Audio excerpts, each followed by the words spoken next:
In the summer of 1998, Clearwater, Florida, was the picture of coastal tranquility. The pristine beaches stretched for miles along the Gulf Coast, drawing tourists and locals alike to bask in the warm sunshine and gentle waves. Among them was the Carter family, Anna, Mark, and their 8-year-old son Ethan. Have you ever wondered what becomes of those whose faces once stared back at you from missing persons posters? Subscribe now to follow this incredible journey of loss and redemption. The Carters were a typical middle-class American family. Mark worked as a mechanic at a local garage, while Anna balanced part-time shifts at a nearby diner with taking care of their only child. They lived in a modest 2-bedroom house just 15 minutes from the beach, close enough that on summer weekends they could smell the salt air from their front porch. Ethan was a bright, curious boy with a mop of sandy brown hair that constantly fell into his eyes. His teachers at Clearwater Elementary described him as thoughtful and creative, the kind of child who would spend recess building elaborate sandcastles rather than chasing after a ball. He had an affinity for marine life and would often carry a small notebook where he'd sketch the creatures he spotted during beach outings. His bedroom walls were plastered with drawings of dolphins, sea turtles, and colorful fish that he hoped to see in person someday. "Mom, do you think I could be a marine biologist when I grow up?" he asked Anna one evening as she tucked him into bed, his walls illuminated by a rotating nightlight that cast underwater scenes across the ceiling. "You can be anything you want to be, sweetheart," she told him, smoothing his hair back from his forehead. "You've got the whole world ahead of you." Neither of them could have known how prophetic and ironic those words would become. At school, Ethan wasn't the most popular kid, but he had a small circle of friends who appreciated his imagination and kindness. Mrs. Lawson, his third-grade teacher, noted that while other boys his age were often rowdy and competitive, Ethan had a gentle demeanor that made him a natural peacemaker on the playground. "He's the kind of child who notices things," she would later tell investigators. If someone was sitting alone at lunch, Ethan would be the first to invite them over. If a classmate dropped their pencil case, he'd help pick everything up. He just had this awareness about him. At home, life wasn't perfect, but it was stable. Mark worked long hours, often coming home with grease still embedded in the creases of his hands despite scrubbing them raw.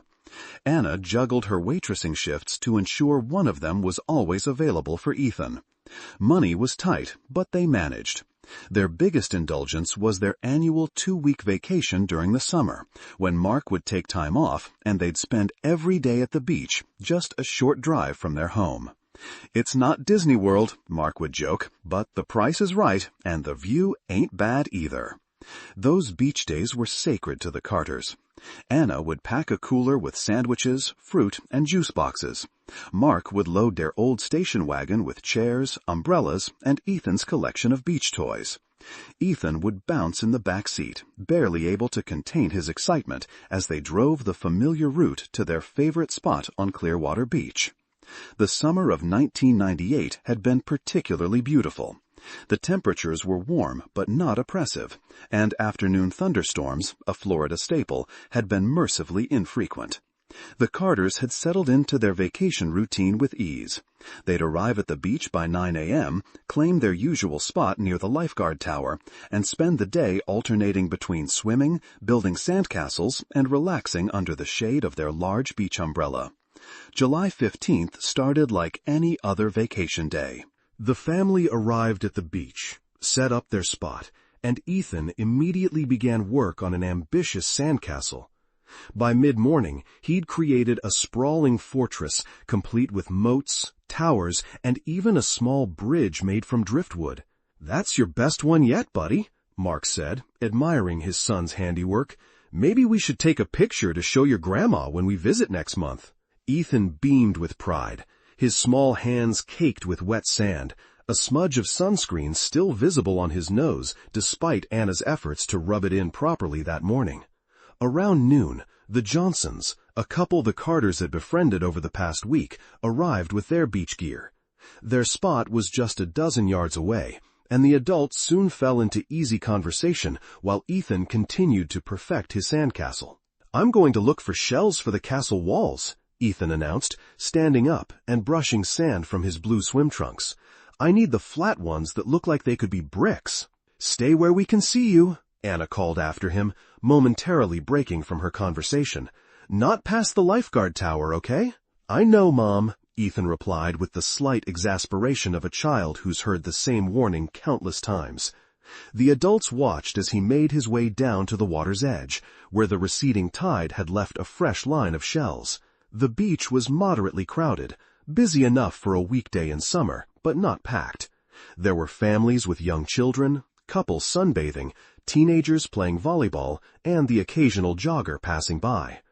Anna glanced up every few minutes, tracking Ethan's red rash guard shirt as he moved slowly along the shoreline, stopping occasionally to examine a shell before either pocketing it or tossing it back into the surf.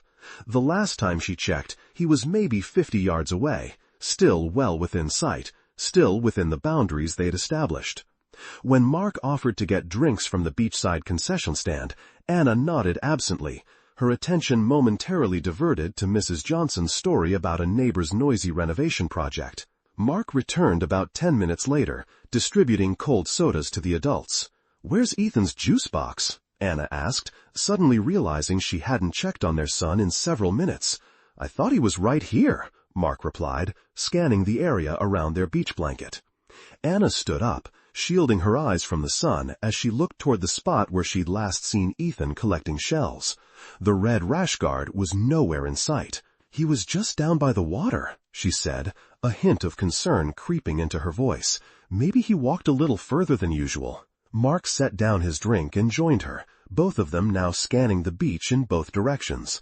The initial concern quickly escalated to worry as they walked the shoreline, calling Ethan's name.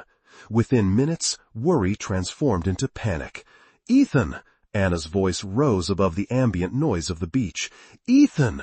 Mark jogged to the lifeguard tower, explaining the situation to the young man on duty. The lifeguard immediately radioed his colleagues stationed further down the beach, and soon there were multiple pairs of eyes searching for a small boy in a red rash guard and blue swim trunks. 20 minutes after they first noticed his absence, with no sign of Ethan anywhere on the visible stretch of beach, the lifeguard called the police. Officers arrived quickly, taking descriptions and organizing a more systematic search. They questioned beachgoers, checked the bathrooms, the parking lot, the nearby shops and restaurants, anywhere a curious 8-year-old might wander. As afternoon turned to evening, the search expanded. The Coast Guard deployed boats to search the water, though there had been no reports of a child in distress in the surf. Volunteers combed the beach and surrounding areas. Anna and Mark, pale with fear, remained at their spot, hoping against hope that Ethan would simply wander back, perhaps having lost track of time while exploring. But he didn't come back.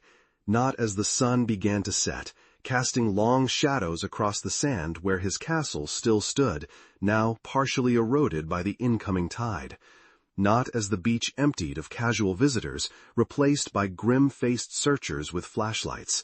Not as Anna collapsed into tears on the blanket, where, just hours earlier, they'd been a complete family enjoying a perfect summer day. The first 48 hours after a disappearance are critical, the officers told them. They set up a command post in a nearby community center. Photos of Ethan were distributed to law enforcement agencies across Florida. His face appeared on local news broadcasts, then regional ones, then national.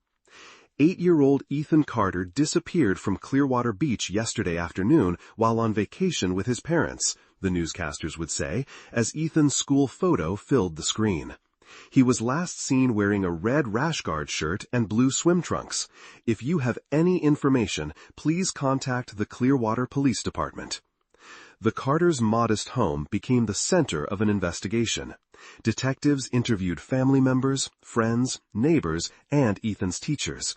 They examined phone records, bank statements, and the family computer. They investigated every registered sex offender within a 50-mile radius.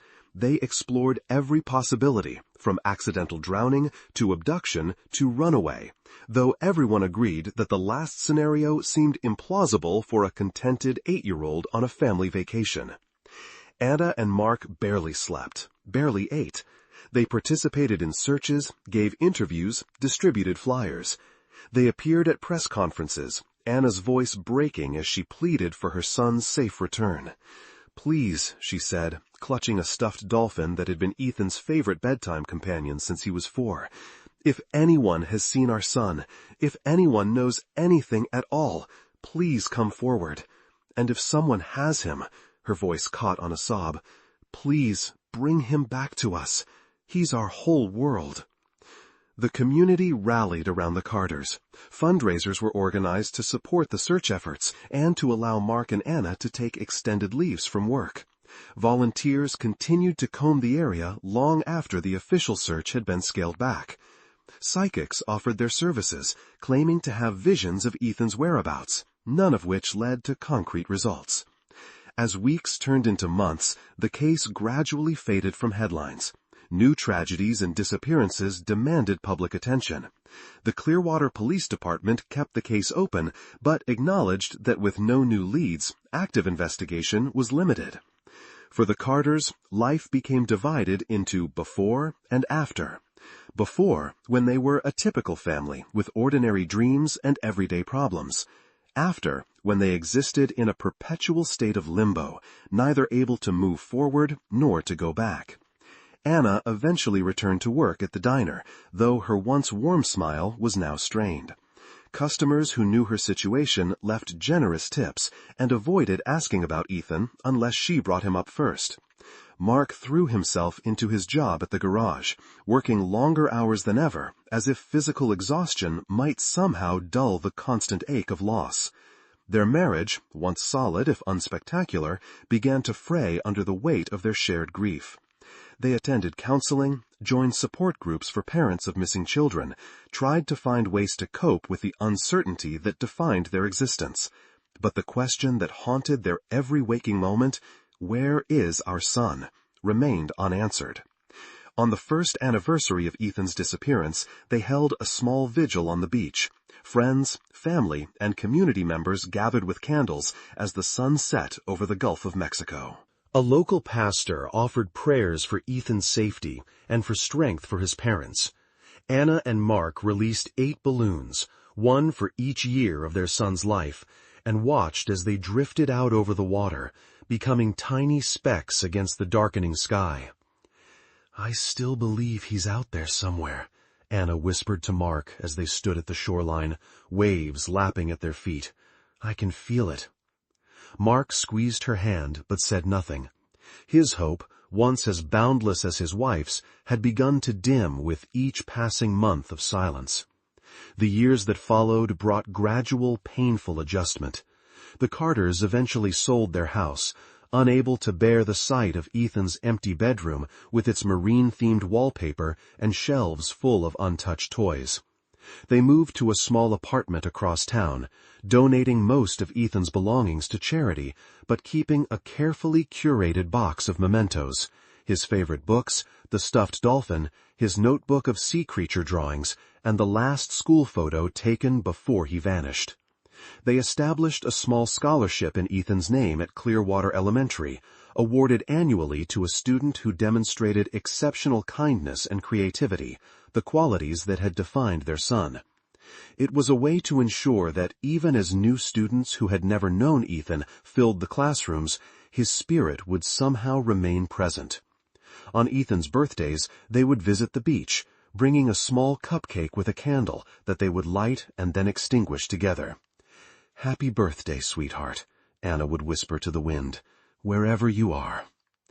As the 5th anniversary approached, a documentary filmmaker contacted them about including Ethan's case in a series about unsolved disappearances. After much deliberation, they agreed, hoping that the exposure might generate new leads. The episode aired nationally, resulting in a brief flurry of tips, all of which were investigated and ultimately dismissed. By the 10th anniversary, media interest had waned almost entirely. The Clearwater Police Department had reassigned the detective originally in charge of Ethan's case, and while his file remained open, it had been effectively relegated to cold case status. The age progression photos, created by forensic artists to show what Ethan might look like as he grew older, seemed to the Carters like glimpses into an alternate reality.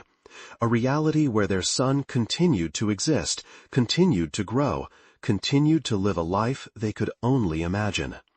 Mark and Anna had separated by then, the strain of their loss finally breaking the bond that had once seemed unbreakable. They remained in contact, united by their shared history and their enduring hope for answers, but they had each found it necessary to forge individual paths through their grief. Anna threw herself into advocacy work for missing children, volunteering with organizations that supported families going through similar ordeals. Mark moved to Tampa, started his own small auto repair business, and eventually dating again, though he never married or had more children. Life continued its relentless forward motion. Clearwater Beach evolved with new developments and attractions. The spot where Ethan had built his last sandcastle was now in front of a luxury hotel that hadn't existed in 1998. The lifeguard tower was replaced with a more modern structure. Even the beachscape itself changed with hurricanes and beach renourishment projects. And still, the fundamental question remained unanswered. What had happened to Ethan Carter on that ordinary summer day when he walked down to the shoreline to collect shells for his sandcastle? It seemed the truth had been swept away by the tide, carried out to the vast ocean, never to return. Until, 25 years later, a chance discovery would break the silence and reveal a story more extraordinary than anyone could have imagined. The first hint came on a rainy Tuesday in April 2023, when David Morgan, a 45-year-old investigative journalist who had recently turned to investigating cold cases, was reviewing archival footage related to tourist spots in Florida for an unrelated project. Morgan, known for his meticulous attention to detail and slightly disheveled appearance, had developed a reputation for finding connections that others missed. As he scrolled through digitized security footage from the Sandpiper Hotel, which had been located near the spot where Ethan disappeared, something caught his eye. The hotel had been demolished in 2005 to make way for the luxury development that now stood there, but their security archives had been preserved as part of the historical record of the area. The footage, grainy and of poor quality by modern standards, showed the beach area in the early morning hours of July 16, 1998, the day after Ethan's disappearance. Morgan almost scrolled past it, but then rewound. There, at the edge of the frame, was a small figure walking along the shoreline just before dawn. The image was blurry and distant, but there was something about the posture, the size, that made Morgan pause. He enhanced the image as best he could with modern software, but there was only so much detail he could extract from the decades-old footage. It could have been anyone: a early morning jogger, a hotel guest taking a sunrise stroll, a beach worker. But the timestamp, 5:17 a.m., less than 18 hours after Ethan was reported missing, made it potentially significant. Morgan made a note of it and continued his research, filing the observation away as an interesting but inconclusive detail. It wasn't until 3 weeks later, while attending a political fundraiser in Washington, D.C. for work, that the case came crashing back into his consciousness. The event was a typical Washington affair: politicians, donors, and media figures mingling in an opulent hotel ballroom, everyone dressed in their finest. Morgan was there covering the event for his online publication, taking notes on who spoke to whom, which power players were present, and what policy initiatives were being discussed. During a speech by Senator Thomas Blake, a respected senior legislator known for his work on judicial reform, Morgan's attention drifted to the crowd. His gaze fell on a man standing near the stage, tall, impeccably dressed in a tailored suit, with an air of quiet authority. The man appeared to be in his early 30s, with neatly styled light brown hair and sharp, attentive eyes. He wore an expensive watch and a small American flag pin on his lapel, marking him as likely a government official or staffer. There was nothing immediately remarkable about him. He looked like dozens of other ambitious young men in Washington's political circles. But as he shifted his position, the light caught something on his wrist, just visible beneath his shirt cuff. It was a bracelet, simple and worn, seemingly out of place with his otherwise polished appearance. Morgan wouldn't have given it a second thought, except that something about it triggered a memory. He discreetly took out his phone and zoomed in to capture a photo. Later that night, in his hotel room, he compared the image to photos from the Carter case file that he had accumulated during his research. There it was.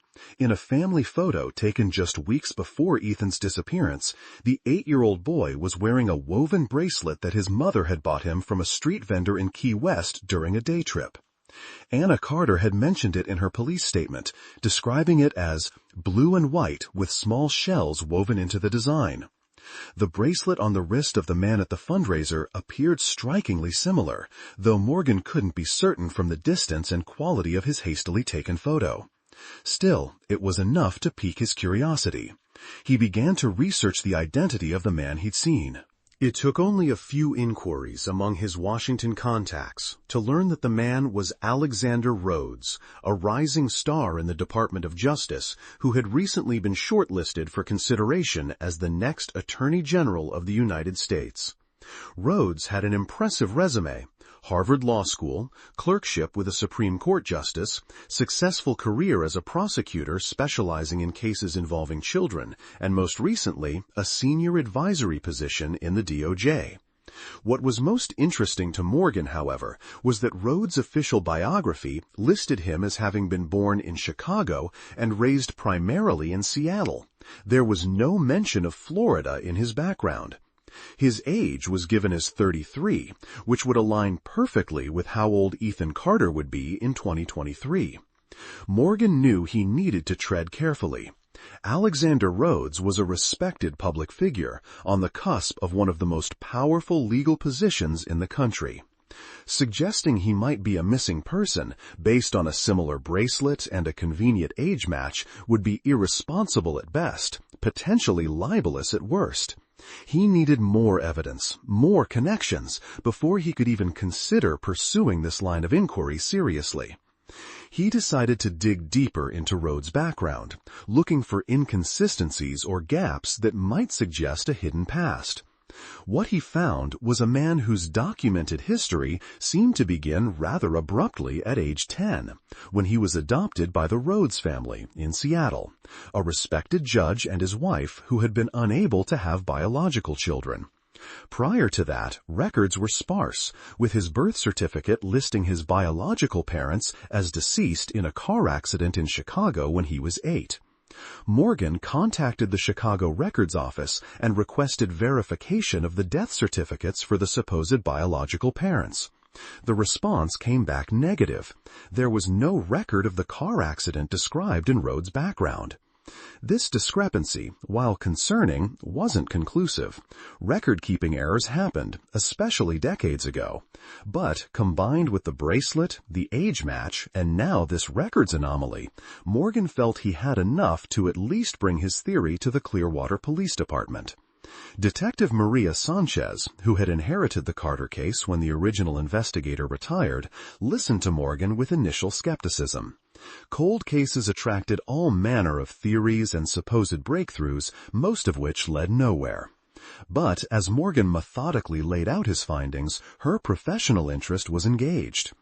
"I understand this sounds far-fetched," Morgan concluded, "but the timing aligns perfectly. If Ethan Carter somehow survived whatever happened to him on that beach, if he was taken and then somehow ended up with a new identity, he would be exactly Rhodes' age now." "That's a lot of ifs, Mr. Morgan," Detective Sanchez replied, tapping her pen against her desk. "And you're talking about a man who's about to become the Attorney General of the United States.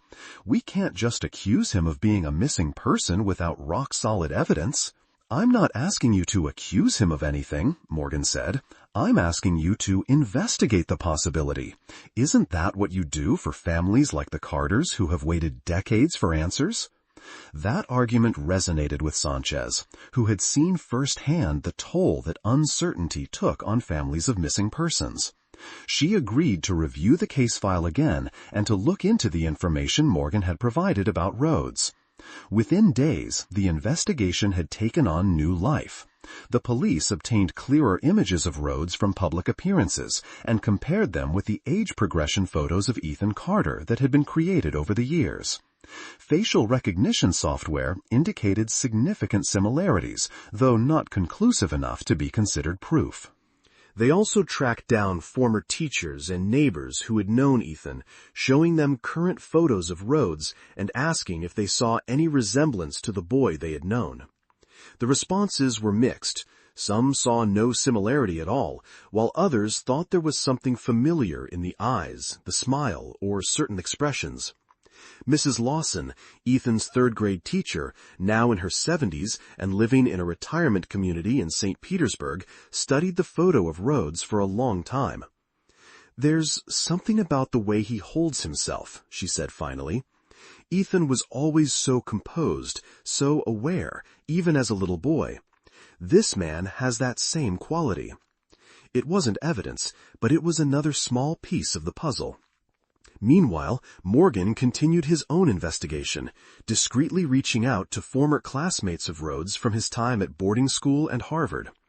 What emerged was a portrait of a studious, somewhat reserved young man who had always seemed older than his years. Several people mentioned that Rhodes rarely spoke about his childhood and seemed to have few connections to his life before Seattle. A former roommate from Harvard recalled, "Alex always changed the subject when family stuff came up. I assumed it was because of his adoption, that maybe it was painful for him. He never went home for short breaks, always stayed on campus studying. The only time he went back to Seattle was for major holidays." As these parallel investigations progressed, word inevitably began to spread. Journalists have colleagues, police officers talk to each other, and people who are questioned tell their friends. Within 2 weeks of Morgan's initial discovery, rumors began circulating in Washington and beyond. The first public mention came in the form of a carefully worded blog post on a site specializing in political gossip. Sources close to the DOJ vetting process hint at unexplored areas in Rhodes' background that may complicate his confirmation, it read, without specifically mentioning the Carter case. But it was enough to set off a chain reaction. Other outlets began asking questions. Rhodes' team issued a statement calling the rumors baseless speculation and an attempt to derail a qualified nominee for political purposes. The White House expressed full confidence in Rhodes' character and qualifications. The story might have died there, dismissed as typical Washington character assassination, except for one crucial development: DNA. Detective Sanchez had approached Anna Carter, now living in Orlando, to inform her of the new lead in her son's case. Anna, who had never remarried and had dedicated much of her life to advocacy for missing children, listened with a mix of hope and skepticism she had developed over years of false leads. "I've had my hopes raised too many times, Detective," she said, her voice steady but tired. "What makes this different from all the other times someone thought they saw Ethan somewhere?" Sanchez explained the bracelet, the age match, the background discrepancies, and the facial similarities. "We're not saying it's definitely him, Miss Carter, but there are enough questions here that we believe it warrants further investigation." Anna agreed to provide a DNA sample for comparison. The challenge would be obtaining a sample from Rhodes without his knowledge or consent, a legal and ethical minefield, especially given his position in the Justice Department. The break came from an unexpected source. A server at an upscale Washington restaurant where Rhodes frequently dined contacted Morgan after reading about the case online. "I saved a water glass he used last week," the server said. "I know it sounds weird, but when I read about the missing boy from Florida, something just told me to hold on to it. I wrapped it in a clean napkin and put it in a Ziploc bag." Morgan immediately called Detective Sanchez, who arranged for the glass to be collected through proper channels to maintain chain of custody. The DNA sample was rushed to a lab for comparison with Anna Carter's sample. As they awaited results, the story exploded into the national consciousness. Major news networks ran special segments on the Carter disappearance, featuring interviews with Anna, archive footage of the original search, and carefully worded discussions of the possible connection to Alexander Rhodes. Rhodes himself remained largely out of public view, canceling scheduled appearances and declining interview requests. His team continued to dismiss the speculation as irresponsible and harmful, but notably did not offer to resolve the matter with a voluntary DNA test. The White House found itself in an increasingly difficult position. The president had personally selected Rhodes for the Attorney General nomination, impressed by his legal brilliance and dedicated public service. To withdraw support would seem an admission that there might be truth to the rumors.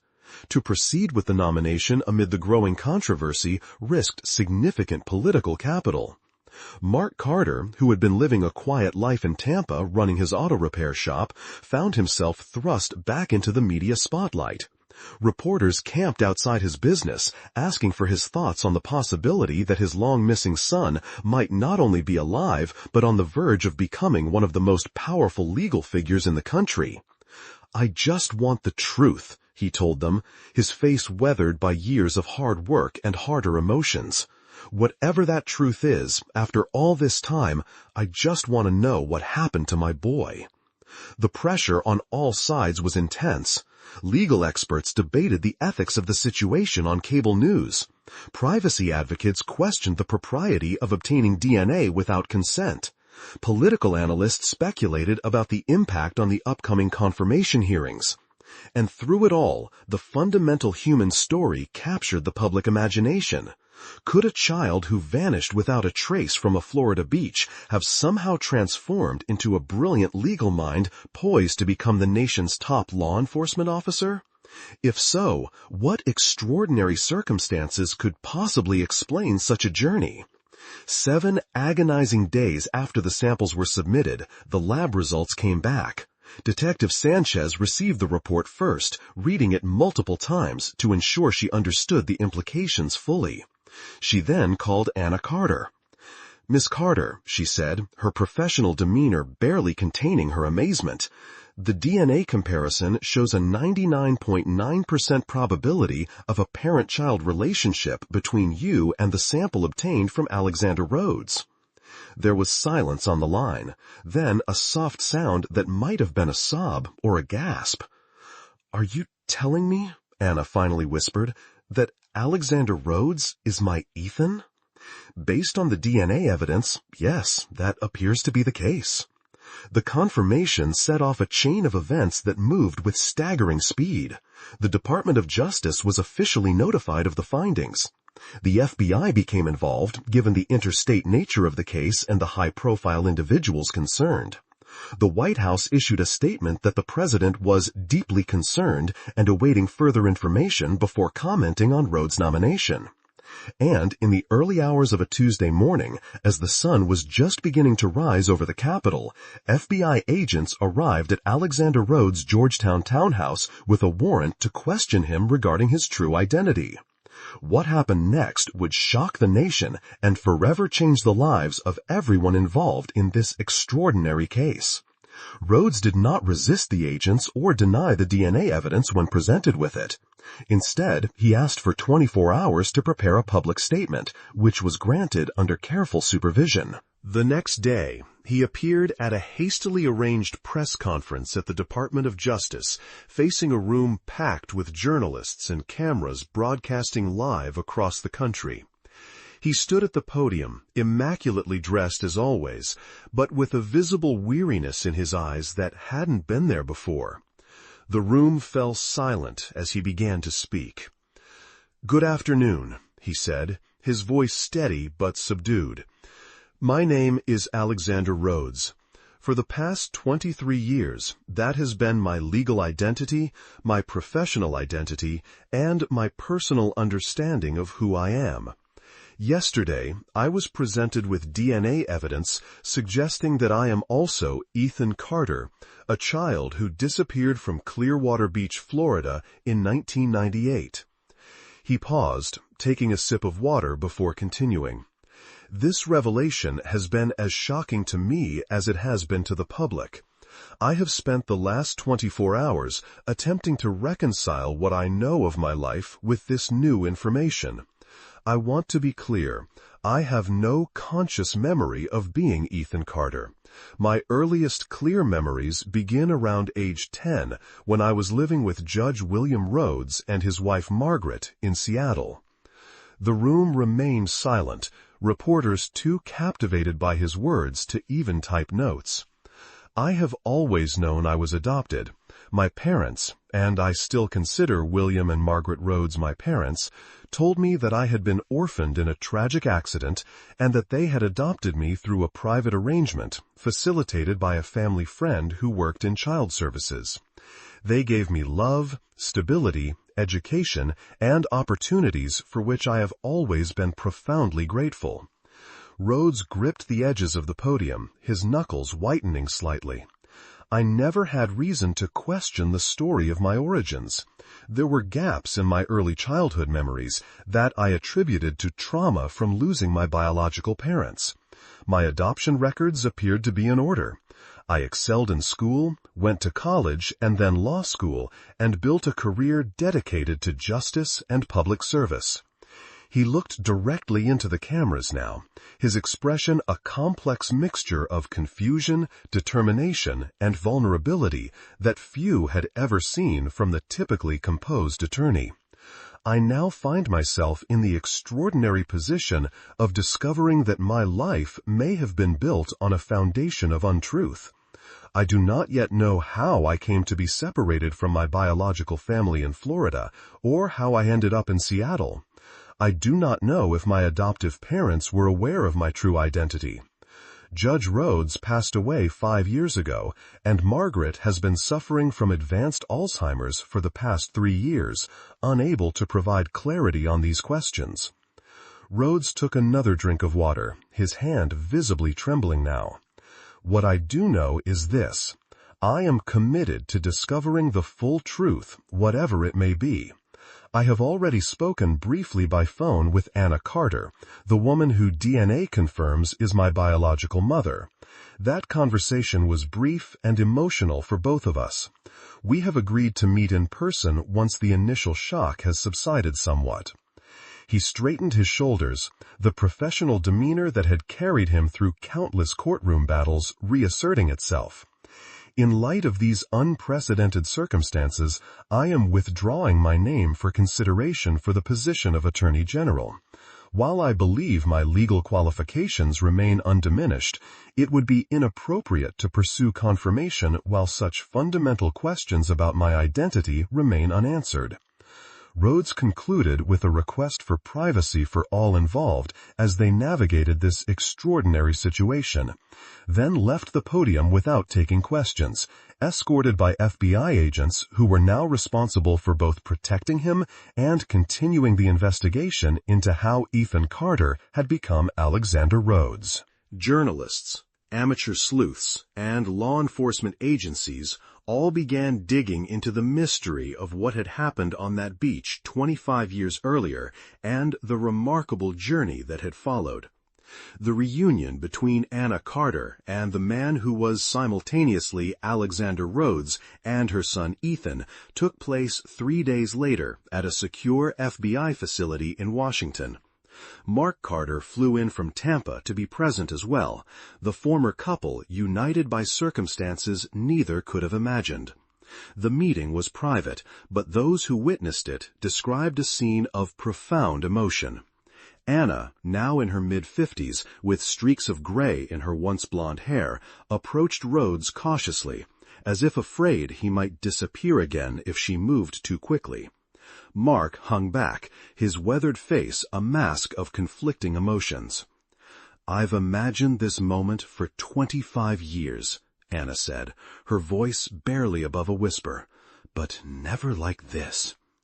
Rhodes, or Ethan, though he still thought of himself as Alexander, stood awkwardly, unsure of the protocol for meeting the mother he couldn't remember. "I'm sorry," he said finally. "I wish I could remember you." Anna nodded, tears streaming down her face. "It's okay. You were so young, and whatever happened, it's not your fault." Tentatively, she reached out to touch his face, her fingers tracing the line of his jaw with a mother's tender familiarity. "You have my father's chin," she said with a sad smile, "and Mark's eyes." Mark stepped forward then, extending his hand. "You've done well for yourself," he said gruffly, emotion making his voice rough. "We always knew you were smart." The meeting lasted for hours, with Anna and Mark sharing stories and photos of Ethan's early childhood, hoping to spark some recognition. Rhodes listened intently, occasionally asking questions, but no memories surfaced. The gap between the 8-year-old boy who vanished and the man who sat before them remained unbridged. Before they parted, Anna gave Rhodes the small box of mementos she had preserved: Ethan's notebook of sea creature drawings, his favorite books, the stuffed dolphin that had been his constant nighttime companion. Rhodes accepted them with reverence, promising to spend time with these artifacts of his forgotten past. "Whether I remember or not," he told them, "I want you to know that I'm grateful to meet you, to know that I am loved." As the investigation progressed, a clearer picture began to emerge of what had happened after Ethan Carter walked down the beach to collect shells on that fateful day in 1998. The breakthrough came when FBI agents, working backward from Rhodes' adoption in Seattle, identified Margaret Rhodes's family friend in child services as Eleanor Winters, a woman who had worked for a private adoption agency with offices in both Florida and Washington state. Winters, now in her 70s and living in Arizona, initially denied any knowledge of impropriety in the Rhodes adoption. However, when confronted with the DNA evidence and the possibility of criminal charges, she revealed a story that was both disturbing and, in a twisted way, well-intentioned. According to Winters, she had been visiting Clearwater on the day of Ethan's disappearance. Early the following morning, while walking on the beach before sunrise, she had encountered a disoriented child wandering alone near the water. The boy was unable to tell her his name or where he was staying, a detail that would later be attributed to a possible concussion from a fall on the rocks at the far end of the beach, though this remained speculative. Rather than immediately contacting authorities, Winters made a fateful decision. She had recently been in contact with Judge William Rhodes and his wife, who had been trying to adopt a child for years without success, due to their age and the judge's demanding career. Seeing an opportunity, Winters took the child to her hotel room, cleaned him up, and drove him to her sister's home in Georgia. Over the next several days, as news of Ethan's disappearance dominated local media, Winters realized what she had done, but felt unable to come forward without facing serious criminal consequences. Instead, she created false documentation indicating that the boy was the orphaned child of distant relatives of her sister, then arranged for the Rhodes family to adopt him through her agency, bypassing much of the standard vetting process thanks to the judge's connections and reputation. The boy, who had sustained a head injury and was experiencing traumatic amnesia, was told that his parents had died in an accident and that his new name was Alexander. Over time, as no memories of his previous life returned, he accepted this narrative and integrated it into his identity.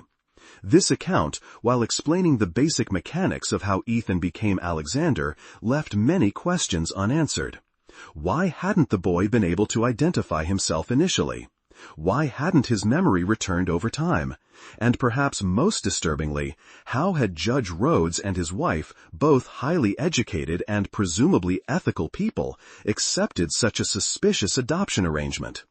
Further investigation revealed that while Judge Rhodes may have had suspicions about the circumstances of the adoption, he had chosen not to probe too deeply, prioritizing his and his wife's desire for a child over potential legal and ethical concerns.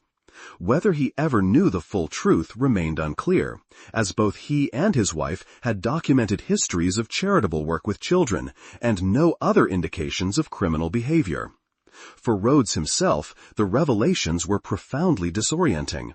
The man who had built his career on upholding the law discovered that his very existence was the product of a crime, not one he had committed, but one committed against him and his biological family.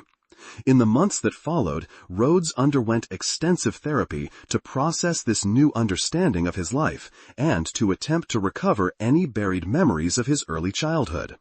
Progress was slow and fragmentary. Occasional flashes of building sandcastles, the feel of a particular shell in his hand, the sound of waves, but nothing substantial enough to fill the void between Ethan and Alexander.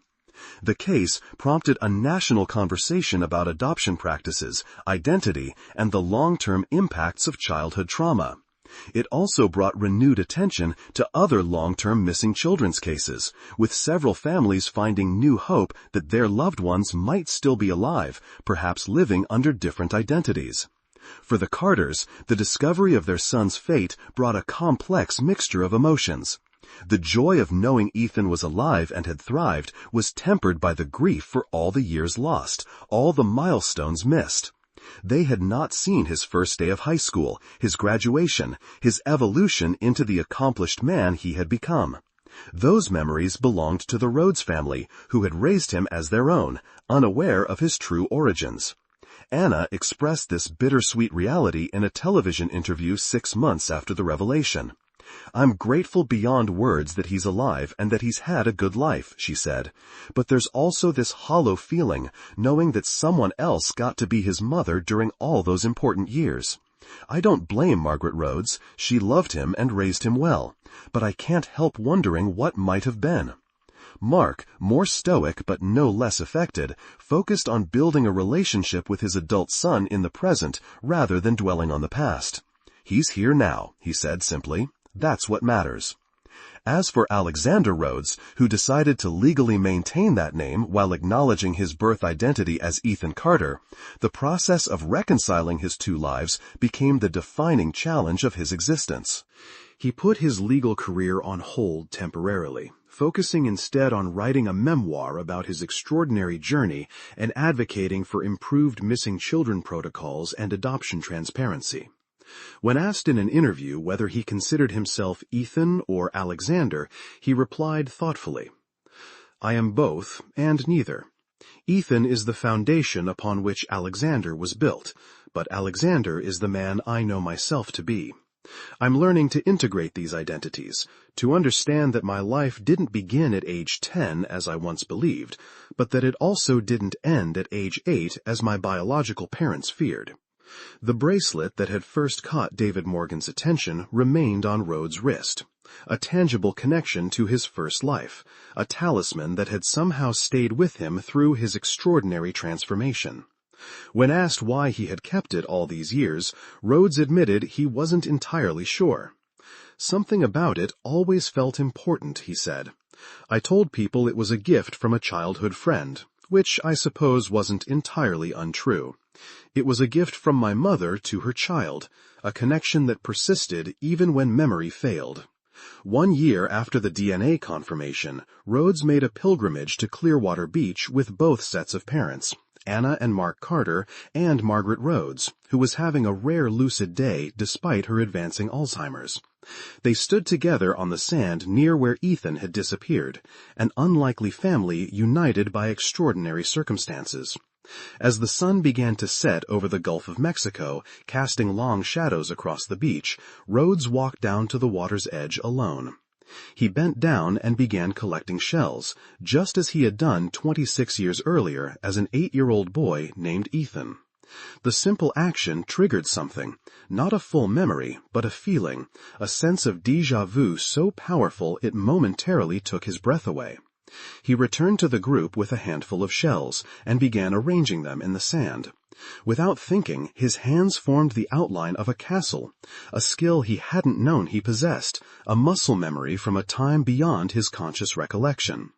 Anna watched, tears streaming down her face, as the distinguished attorney in expensive loafers knelt in the sand, building a castle just as her little boy had done on the last day she saw him.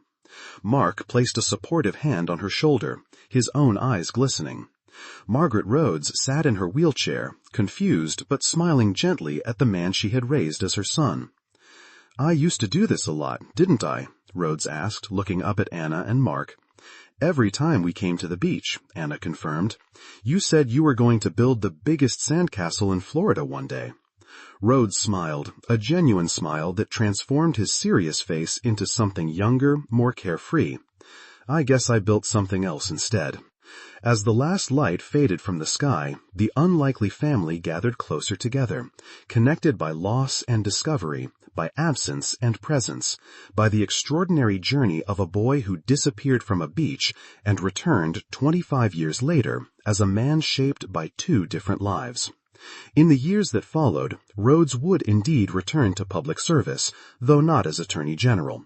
Instead, he created a foundation dedicated to solving cold cases involving missing children, using his legal expertise, public platform, and personal experience to bring hope to families living in the same limbo the Carters had endured for 25 years. The foundation's first headquarters opened in Clearwater, Florida, just a mile from the beach where Ethan Carter had disappeared, and where Alexander Rhodes had, in a sense, been born. Above the entrance, a simple plaque bore the foundation's motto, "Lost doesn't always mean gone."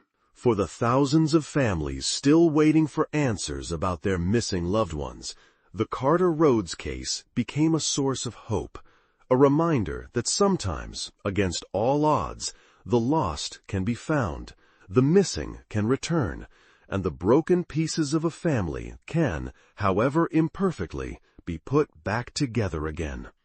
And on quiet mornings, before the Foundation's offices opened for the day, Rhodes could sometimes be seen walking alone on the beach, collecting shells at the water's edge, a man at peace with his dual identity, honoring both the boy he had been and the man he had become.